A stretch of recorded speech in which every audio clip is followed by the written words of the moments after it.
कब तक गीत सुनाऊं राधा, कब तक गीत सुनाऊं। मैं भी एक छोटा ओरिएंटेशन कोर्स करके अब बाहर आया, अन्यथा मैं भी दिल्ली में दारू के ठेके का हिसाब दे रहा होता। कहां है भाई? ऐसा है, केवल आप ही को नहीं सुनना, उनको भी तो खबर चाहिए। 5 दिन राम पर बोलो, 3-3 घंटे अयोध्या जी में हाजिरी लगेगी। 3 पंजे 15 घंटे, 15 घंटे में नर पिशाचों को एक लाइन नहीं मिली कि ये राम पर बोलते और चार्टर पे जा रहे हैं। तो मैंने कहा ये कहां लिखा हुआ है चार्टर में हराम वाले ही जाएंगे, राम वाले नहीं जाएंगे? ये कहां लिखा हुआ?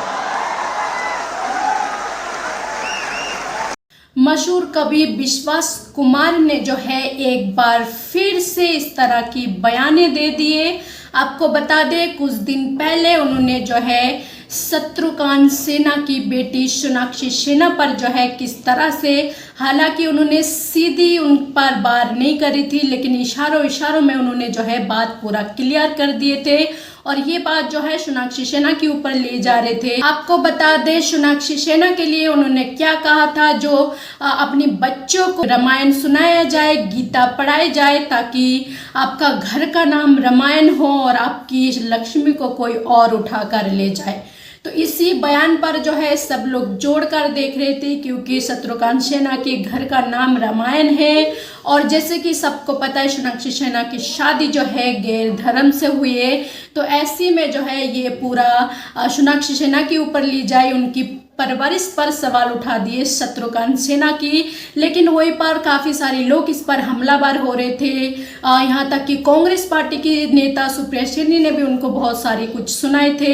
एक तरफ शत्रुघ्न सिन्हा ने भी ट्वीट करे थे सोनाक्षी सिन्हा ने, तो सब ने जो है उनका जमकर सुनाई थी। लेकिन उसी का आज उन्होंने जवाब दिए और फिर से उन्होंने कहा है, जो मैंने वहाँ पर पिछले 3 घंटे तक अपना शो चलाई है, उसमें सिर्फ एक 20 सेकंड का क्लिप उठाकर वायरल कर दी जाते और लगातार जो है उसको चलाया जाते हैं। लेकिन एक बार मैं फिर से कहना चाहता हूँ, अपने बच्चों को गीता पढ़ाइए और रामायण सुनाइए। ये बात वो एक बार फिर से कहते और साथ ही साथ उन पर निशाना भी साधते और दिल्ली के अरविंद केजरीवाल के ऊपर भी सवाल उठाते हैं। जो ये ऊपर वाले का शुक्र है जो मैं आज यहाँ पर लोग मुझे इतना सुनते हैं, नहीं तो मैं भी दिल्ली में कहीं, क्योंकि वो दिल्ली क्षेत्र से आते हैं, ऐसी में उन्होंने कहा है दिल्ली में कहीं ना कहीं मैं भी जो है दारू की ठेके की पैसे गिनता, इस तरह की उन्होंने बातों बातों में जो है अरविंद केजरीवाल के ऊपर तन कसा है।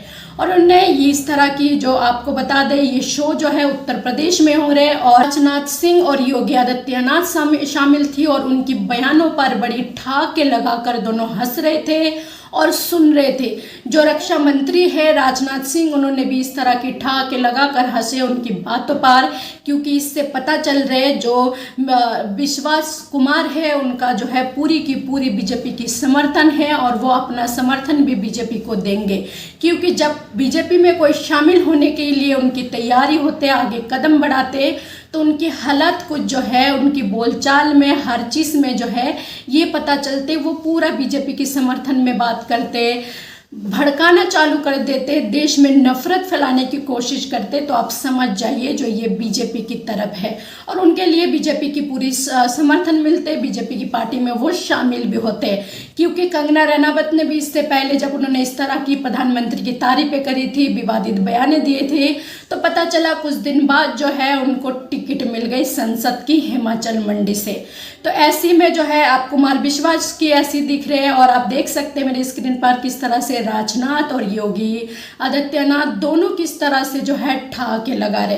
तो ये शो, ये प्रोग्राम रखे गए थे अटल बिहारी भाजपा की 120वीं श्रद्धांजलि के लिए जो है ये रखे गए थे और ऐसी में उन्होंने जो है उस दिन की बात को लेकर हम लोगों ने सोचा होगा जो विश्वास कुमार को जो है कहीं ना कहीं अपनी कही हुई बात पर पछतावा है, अफसोस है, लेकिन नहीं, उनको जो है इस बात का कोई अफसोस नहीं है, कोई पछतावा नहीं है, क्योंकि वो किसी की बेटी और किसी की परवरिश पर सवाल उठाते हैं।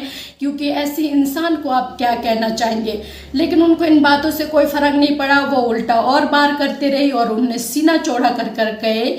जो ऐसी बात जो है एक बार मैं फिर से कहूँगा, क्योंकि हमारे देश में ये चीज़ जो है बहुत ज़रूरी है। तो और क्या कुछ कहा है विश्वास कुमार ने, एक बार आप सुनिए।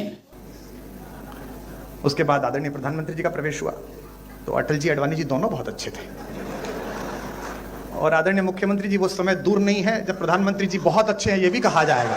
कितना निर्मम जगत है, कितना निर्मम है भाई, और ये निष्कलंक कहीं से लौट आए। मैं अटल जी की कृपा मानता हूं, वे राजनीति में निष्कलंक अजात शत्रु रहे। मैं भी एक छोटा ओरिएंटेशन कोर्स करके अब बाहर आया, अन्यथा मैं भी दिल्ली में दारू के ठेके का हिसाब दे रहा होता। कहां गए जग भर भाई, ऐसा है केवल आप ही को नहीं सुनना, उनको भी तो खबर चाहिए। 5 दिन राम पर बोलो, 3-3 घंटे अयोध्या जी में हाजिरी लगेगी। 3 पंजे 15 घंटे, 15 घंटे में नर पिशाचों को एक लाइन नहीं मिली, 20 सेकंड मिले, बस 20 सेकंड, और वो सारे आगे पड़ली पार से। पूरे भारत की समस्या एक तरफ, मैं एक तरफ। कुमार विश्वास ने ये कहा, कुमार विश्वास ने ये कहा। मुझे पता है कि आज के बाद भी अतिसार होने वाला है, कोई दिक्कत नहीं है। अरे भैया रहने दे तू बेटा, ये जिंदाबाद विंदाबाद दूसरों के लेकर मेरे 7 साल बर्बाद हुए इसमें। प्राण प्रतिष्ठा थी तो ज्यादा व्यस्तता हो गई, तो इधर से उधर जाने के लिए एक वो चार्टर कर लिया, उसकी फोटो लग गई, तो 15 दिन इसी पे पिले रहे भाई कि ये राम पर बोलते हैं और चार्टर पे जा रहे हैं। तो मैंने कहा ये कहां लिखा हुआ है चार्टर में हराम वाले ही जाएंगे, राम वाले नहीं जाएंगे, ये कहां लिखा हुआ?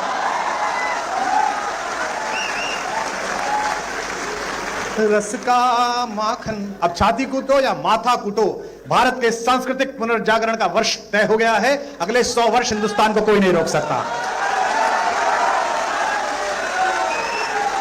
युग के दुर्योधन के जब जब अहंकार को कुचला, फिर कह रहा हूं अपने बच्चों को रामायण पढ़ाओ, महाभारत पढ़ाओ,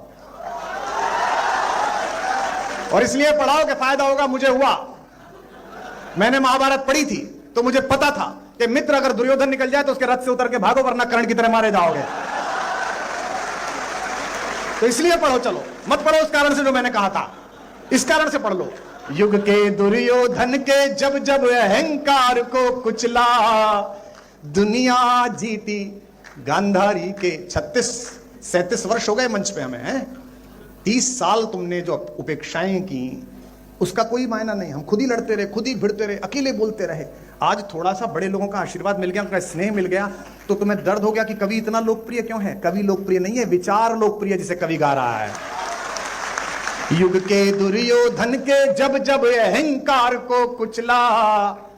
विदा करना मुझे, मैं आपसे सवाल पूछ रहा हूं अगली लाइन में। दुनिया जीती गांधारी के शाप हम ही ने खाए। लखनऊ वालों मुझको गले लगाओ। तो ऐसे लोगों को समझना चाहिए, जो हमें इतना सारा लोग सुनते हैं, तो हमें कोई अच्छी संदेश देना चाहिए, इस देश को आगे बढ़ाना चाहिए, क्योंकि उन सबको हमें पता है हमारे देश में कितनी धर्म जाति के लोग रहते हैं और एक साथ रहते, यही तो हमारी भारत देश की खूबसूरती है। लेकिन वो ये संदेश नहीं दे रहे। आप जो है ट्रेन कर गए हैं हिंदू मुसलमान को लड़ाना और हिंदू मुसलमान को भड़काना, नफरत परोसना, नफरत बांटना, ये एक ट्रेंड है। और जो भी ये ट्रेन चला देंगे और अच्छे से चलाएंगे वो बीजेपी में शामिल हो जाएंगे। तो इन सब के बारे में आपका क्या राय है? जो भी राय है अपना राय कमेंट बॉक्स पर जरूर लिखें।